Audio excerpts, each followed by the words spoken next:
This is your complete Kaisa guide in just 5 minutes. We will cover builds, runes, combos and some secrets you did not even know about.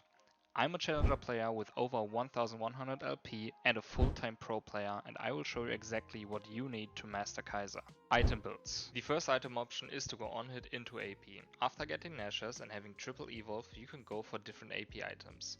The second option is on hit into attack speed with Terminus on 3. Crit as third option, where you can swap around with your attack speed items and the Order of Infinity Edge and Mortal Reminder.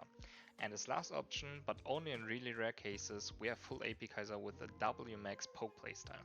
Runes. 99% of the time you will take Lethal Tempo. You can swap around these runes a bit depending on the draft and what you feel like you need in the game. Flat versus scaling HP should depend on your laning phase opponents. Hail of Blades is only useful if you play full AP Kaisa. Skill order.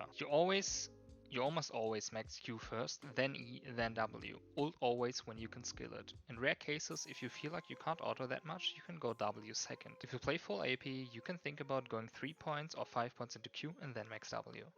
Summoner spells. You always take Flash as your first option. Your second summoner is always adaptable. Do they have a lot of CC? Then take Lance. You want fighting power in lane? Then take Barrier. They have a lot of assassins, take Exhaust. And if you have a free lane, you can take Ghost to play mid to late game fights way easier.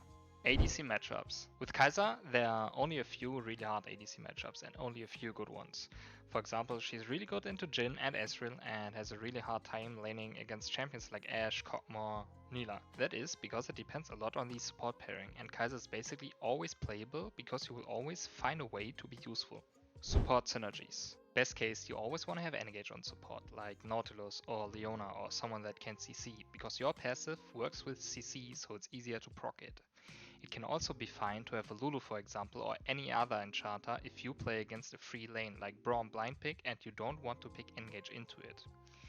But if that's the case, you highly prefer having any sort of N-Gage or CC on other champions in your team, like Vi or Malphite for example, where you can follow up on with your ultimate. Evolve mechanics. It's one of the most important parts about Kaisa. If you have your evolve ready, doesn't matter which one it is, you can basically cancel the animation and you save around 2 seconds of time because you can just run in the meantime. What you need to do for that is to click with your mouse on the spell you want to evolve and then press E at the same time. So you basically cancel your animation with your E. You will need a few tries in practice tool, but this is really helpful and is a must learn for every Kaisa player. If you want to get your evolve earlier on your Q spell, here's a secret tip. So usually if you have your core items, Kraken, pickaxe, then you're kinda stuck on not getting your Q upgrade and missing a huge power spike. When you have this core, you will need to get level 10, as you can see here, to get your evolve. But if you get a Cull earlier, you will have this Q upgrade spike at level 8 already, which is a huge advantage. So if you are able to start in a Cull and you want to have your Q upgrade earlier, it's something you can easily do. So there are a few secrets about Kaisa that you need to know to play her perfectly. First one would be her Q. So basically if you use your Q on 2 targets, it will deal split damage, right? If I use my Q on 1 target though, it will do way more damage, because all of the 6 missiles that are being fired, they will all go onto 1 target. And as you can see here, it will do way more damage, which means that each time you are trading someone, for example, let's say these would be champions, you can basically hit an isolated Q and it will do way more damage. Then there's also a mechanic with Kaisa Ultimate. Basically, if you hit anything, or like a CC, and you are already in range, you can also jump here. So each time you are in range with your ulti at the minimum, you can still jump behind them. You don't need to run that far up. So something you can do with Kaisa before ulting is to E. Let's say you E like this and now you jump in, right?